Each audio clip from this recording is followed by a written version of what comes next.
Follow us to stay updated on debates, discussions, facts, and tips about health.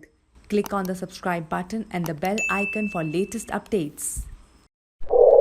In recent years, concerns surrounding food quality in India have gained significant attention, making it crucial for consumers and policymakers alike to stay informed.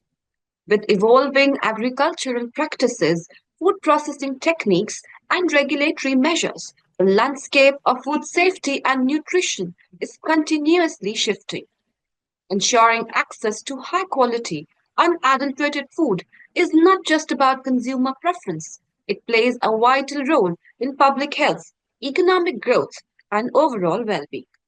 As we delve into today's discussion, it is essential to recognize the importance of awareness and accountability in shaping a food system that prioritizes safety, nutrition, and sustainability for all. Welcome, everyone. I'm Dr. Samya Saluja from THIP Media, and today we are honored to explore the critical issue of food quality in India with the esteemed Dr. Amitav Banerjee. Dr. Amitav Banerjee is a distinguished professor emeritus in epidemiology at Dr. D.Y. Patil Medical College, Pune, who exemplifies excellence in academia and service.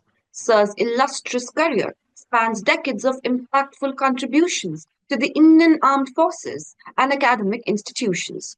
Presently, Sir serves as Professor Emeritus in the Department of Community Medicine at the same institution, where his dedication to education and research continues to shape the field of epidemiology in India. Dr. Banerjee's extensive expertise in community medicine and epidemiology is enriched by his tenure as a medical officer and epidemiologist with the Indian Armed Forces. Sir has received prestigious awards, including the Chief of Army Staff Gold Medal for his paper on impact of information technology on armed forces in 1996 and the Director General Armed Forces Medical Services Award for his work on tribal malaria in 2003. As a published researcher, Sir's paper on population and samples is included in Stanford University's Research Methods course. Dr. Banerjee also serves as editor-in-chief of the medical journal of Dr. D.Y. Patil University and as a reviewer for reputed journals like the BMJ, Oxford Group Journals, and Vaccine. A sought-after keynote speaker at international and national conferences, Sir continues to inspire generations in the medical and academic communities, earning a place in Stanford University's list of the world's top 2% scientists for 2 consecutive years in 2023 and 24. Dr. Amitav Banerjee, THIP Media welcomes you, sir. Thank you. It's a pleasure to come on this platform, the Healthy India Project. Thank you. Thank you so much for joining us today, sir. Sir, food quality in India, has been a growing concern, affecting public health and their well-being.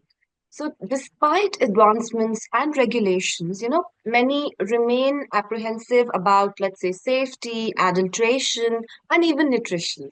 So, to address these concerns, I'd like to begin this discussion with the most fundamental question that why does food quality, matters so much in a nation like India? It's a very good question, Dr. Somaya. We are a very large country, firstly, and we are a very young population. So particularly any poor quality of food or adulteration or substandard food, it affects young people. They are most vulnerable.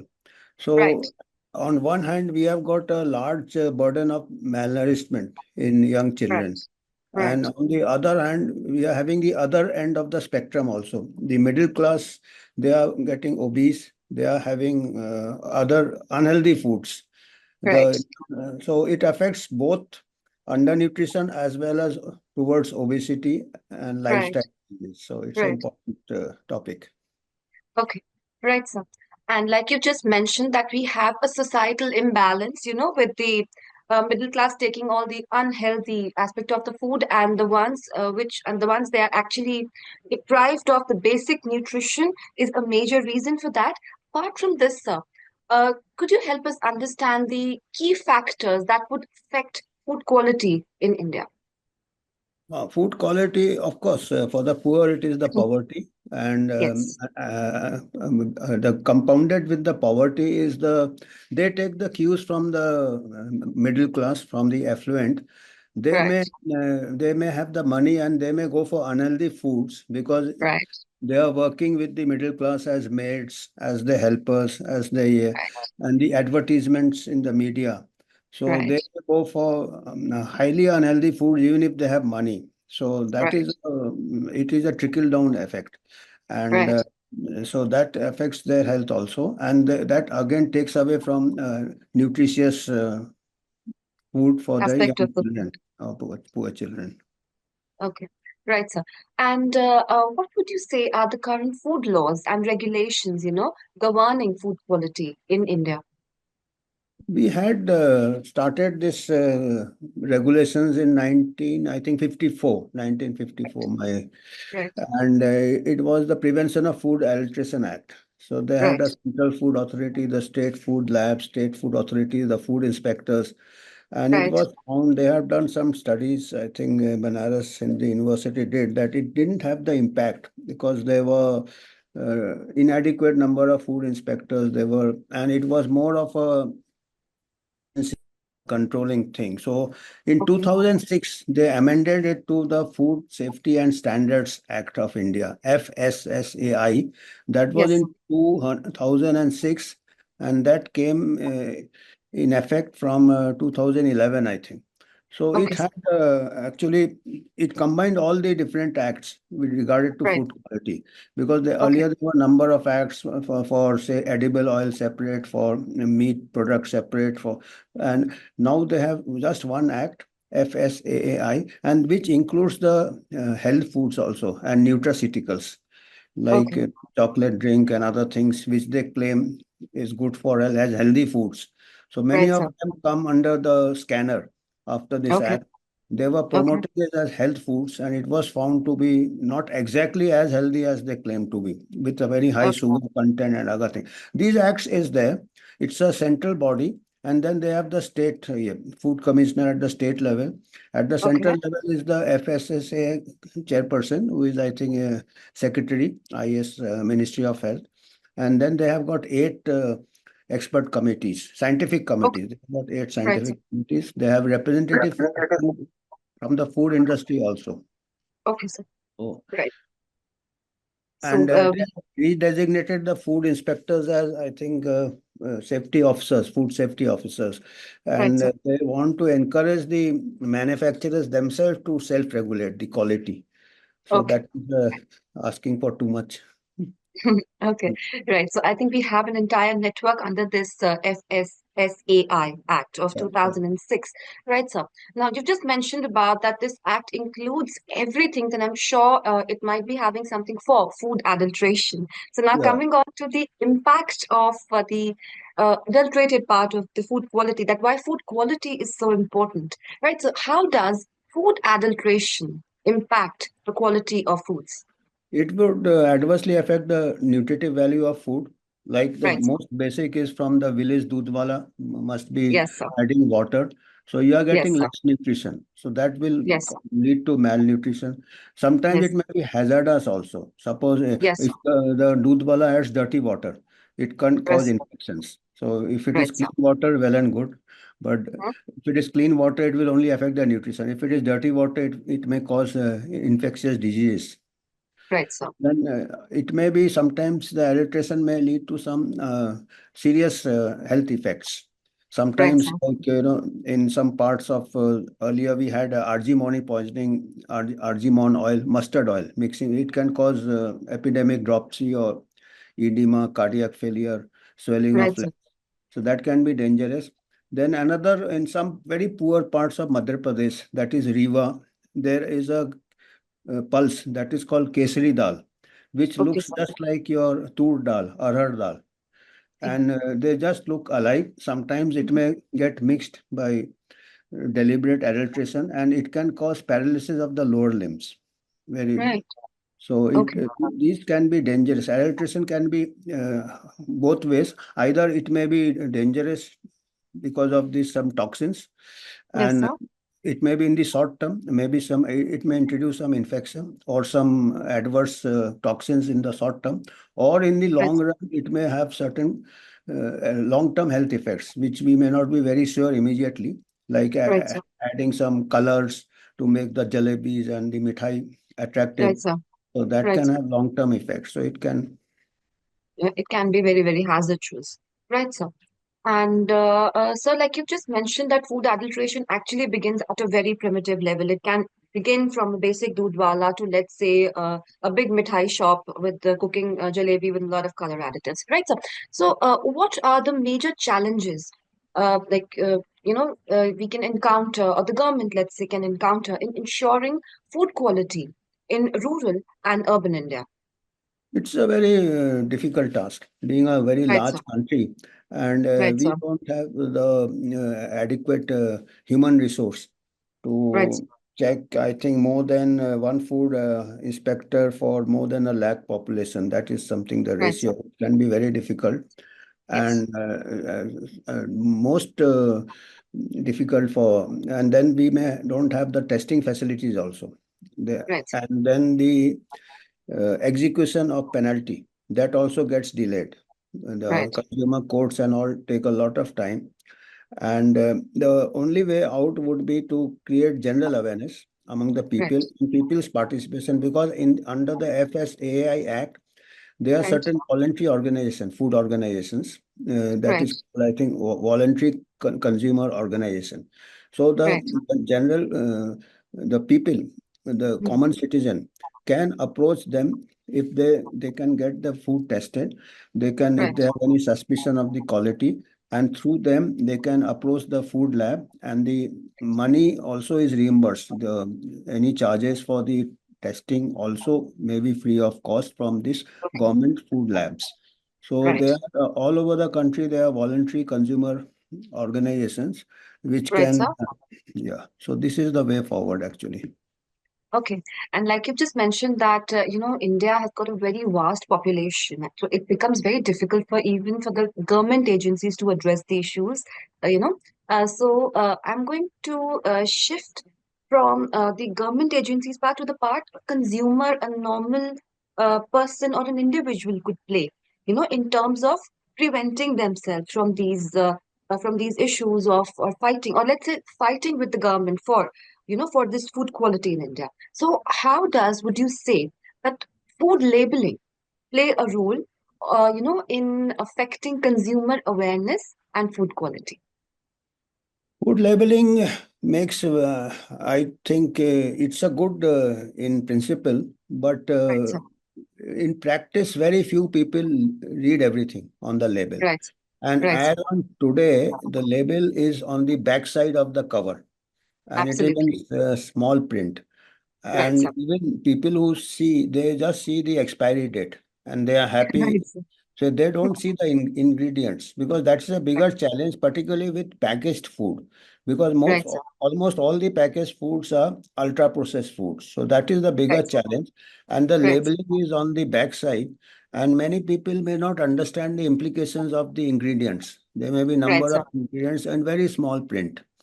Right, And sir. it makes very, as it stands today in our country, it has very little impact on healthy nutrition. Right. Right.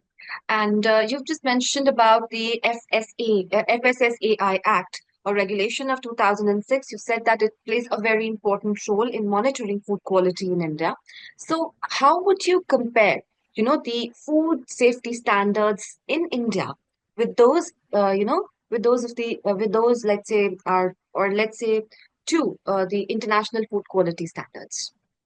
It does help to Okay. comply, to have our standards as good as international standards, because we are exporter also. So it affects Right, our sir. trade. So there Right. are interns, we have to conform to that FAO and WHO standards laid out in Codex Alimentaris. So the Right, sir. FSI standards are in harmony with the Codex Alimentaris. Having said that, there have been unfortunate incidences when, or say, spices and masala have been found contaminated and whole packs have been sent, whole lots had been sent back because of Okay. some bacterial contamination. So it is not only the manufacturing, and it is also the transport and storage. And we have got a problem of too much of rodents and rats and other things which can Yes, sir. contaminate this. And salmonella is a major problem which can Okay. contaminate food items during storage and transportation. So we Right, have sir. to comply with international standards. But we are just talking of labeling. Some countries have put the regulation that the label of ingredients should be on the front of the pack. So Right, sir. countries like Israel, I think Germany, France, some of the European countries, and particularly Israel, they have a labeling on the front of the package. Okay, that's great to know. And like you just mentioned that in India, we have storage and transportation issues. So what steps are being taken to improve food safety and quality in the India's food industry in context with these issues?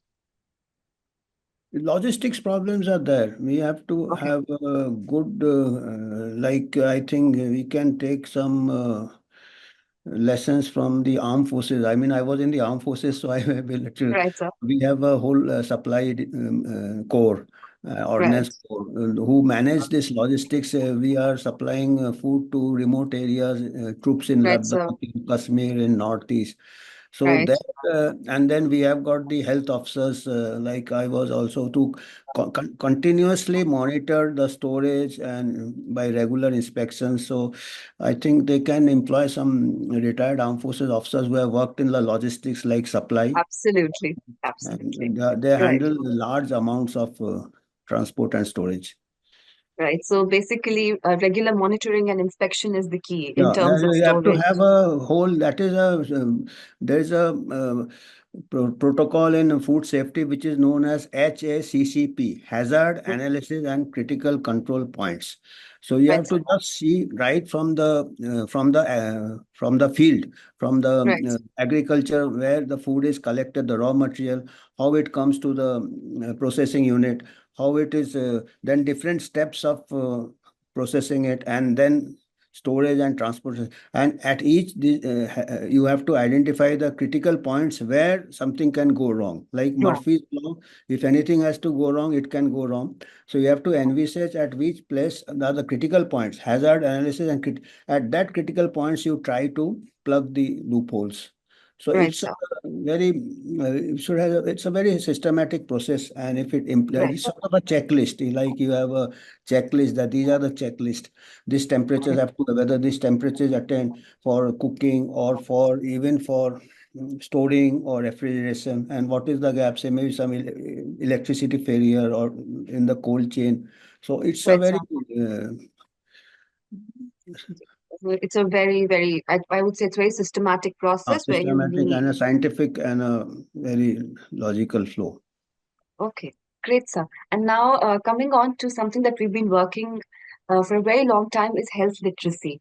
So, sir, how can consumers improve their health literacy, to make better food choices? I think we should start with the school children. I mean, that I was thinking, I remember my high school days when we used to have chemistry practicals, and we will Right, sir. just identify, abstract some chemical or some, and we will get some marks. So I Yes, think sir. that nowadays there are simple kits are available to check for adulteration and other things. So if we Right, sir. include that in the school syllabus, so Right, sir. testing for food adulteration. And we have Wonderful. got physics teachers, chemistry teacher. They can also be retrained. It would be a practical lesson, and the schools, high school children can test the foods, and they Right, can be some sort of a consumer voluntary consumer organization, and they will right, also understand the formative years. They will understand the importance of healthy nutrition. What are the right, contaminants? What are the, yeah? Because when we grow old, we have fixed ideas. We can't learn anything new. But you catch the children, and as I said, we are the young population. And not Right. only school children, we can have the BSc students, MSc Right, students. sir. They can Right, be a sir. project, they can take up thesis and project on food adulteration and contribute to the monitoring and Wonderful. identification of the hazards. I mean, I wouldn't say to complain or to, you see, as an inspector or something, because people go on the defensive. It is Right. to, reinforce the resource available. Right. Most of the Right. labs are, overworked. So school labs, college labs can be, I mean, some part of it. I mean, at least the preliminary examination may not be very sophisticated, but screening for any adulteration, then it Right. can be having a network with the designated food labs also. Right. They can. So I think involving the youths, you You, would say yeah, yeah, yeah. the younger population would be a And they wonderful, will yeah. find a practical use of the science knowledge. Now it is, we Yes. are delinked, they just mug Right. up and pass the exam. So Right, if sir. they see they are making a change in society for the better, so they Yes, will sir. be inspired. You are getting the point. We also Yes, sir. crammed, mugged up. We used to ask the lab technician what is the salt, and we Right, sir. would just write. So we used Right. to cheat also. So Right. because we found it is just to pass the exam. Of course, I Right. used to cheat. I'm not saying of others. So, but now once you have them that they are going for a bigger cause, and they would immediately see the impact that they are making the food, better, safer. Yes, sir. So they will Yes. be inspired. No, it's actually very inspiring. You want to channelize, this youthful energy to something more lucrative and just to make a difference in the society. It's just a wonderful thought, sir. Very, very nice. And I'm just going to summarize this wonderful session by one final question because we are working for consumers, you and I together. So I would like to make a difference here that from someone who's been working so much for the society for such a long time, sir. So I would like you to tell me that how can Indian citizens, improve or assess, better knowledge for quality of food before purchasing it? I mean, from someone like you, just help us understand or just provide us with a to-do list that, what we can follow on a daily basis just to maintain good quality of foods. Good quality food is that, of course, we are, as I said, the awareness, health literacy, and Yes, sir. basically our problem is like for the say street food, Right, sir. educate the thela wala or dhaba wala, because there the Right, sir. personal hygiene matters, Yes, and sir. personal hygiene matters. And hand washing. Most important is hand washing Right. facilities with Right, soap and sir. water. All dhawawalas, all thelawalas should have. And the customers themselves can insist on this one thing. That is Right, for sir. the day-to-day thelawalas and the. But now, as I said, we are moving towards the factory products. I would call Right, sir. them products. That is ultra-processed food is not food, because those Right, sir. foods are prepared by engineers, not by medical scientists. Right, sir. They Right, sir. put some some stabilizers. They take and the processing takes ultra processing takes away the protein content and the fiber content, water content, replaced with sugar and very high salt content and high. So that is the biggest danger, as I said, for the urban middle class, and also trickling down to the lower classes, lower strata. So that Right, is sir. for that literacy is also required. And Right, sir. how to identify ultra processed food, like if you find more than 5 ingredients in that label, as I said, which should come on the front. If you Right, find sir. more than 5 ingredients which you cannot identify in your kitchen, that means it Right, is sir. an ultra processed food. Sometimes there are certain emulsifiers, certain so that Right, has to be that literacy has to spread from the affluent class, then it will trickle down. And as I said, the roadside dhaba, we have problems of hygiene, sanitation, the right, and water and soap and water hand washing, frequent hand washing. So these right, two sir. ends we have to see. High technology, we are having ultra processed food. Right, At sir. lower end, we are having the simple hand washing and covering of food and storage of food and correct temperatures of heat as well as cold. When you are heat it to the correct. If it is undercooked, there may be some contamination. It is Yes, sir. properly then. So these are some of the things we can do. Okay, so maintenance of the personal hygiene and I think the proper intake of even they're taking the ultra processed food. Okay, on that wonderful note, sir, I really appreciate your presence with us today. And I'm hoping that the enlightening information shared will be valuable to many families out there. So thank you so much for joining us. It's really been a pleasure. Thank you, Soma. It was a pleasure. Thank you. Thank you so much. And for more such informative videos, please do subscribe to our channel and press the bell icon for regular updates. Thank you once again.